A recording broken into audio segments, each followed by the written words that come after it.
John Lennon, a name synonymous with musical genius and unfiltered honesty, wasn't one to shy away from speaking his mind. While Lennon worked with some of the biggest names in music, including guitar legend Eric Clapton, he wasn't afraid to critique their performances. And when it came to Clapton's work on Lennon's 1969 single Cold Turkey, the former Beatles member didn't hold back. In 1969, John Lennon was at a turning point in his career. Having recently left the Beatles, he was eager to explore raw, more personal music. Cold Turkey was born from Lennon's battle with heroin withdrawal, its lyrics offering a stark and unflinching look at his struggles. The song's intensity demanded an equally gripping performance, and Lennon called in some heavy hitters to bring it to life. Fast forward to 1980. During the recording sessions for Lennon's final studio album, Double Fantasy, Cheap Trick guitarist Rick Nielsen and drummer Bunny Carlos were invited to collaborate. While their contributions to I'm Losing You didn't make the original album, Lennon had some memorable things to say about Nielsen's guitar work.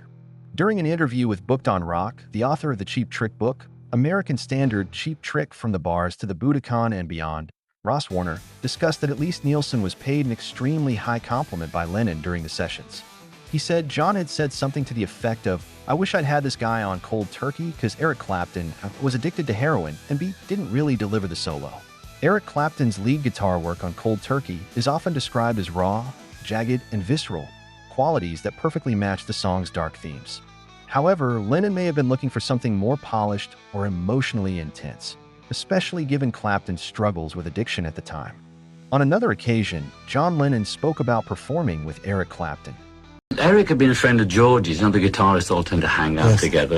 And we were in that exuberant period, and we got this phone call from Toronto on a Friday night that there was a rock and roll revival show in Toronto with 100,000 audience or whatever it was. We didn't have a band then. We didn't even have a group that had played with us for more than half a minute. Called Eric.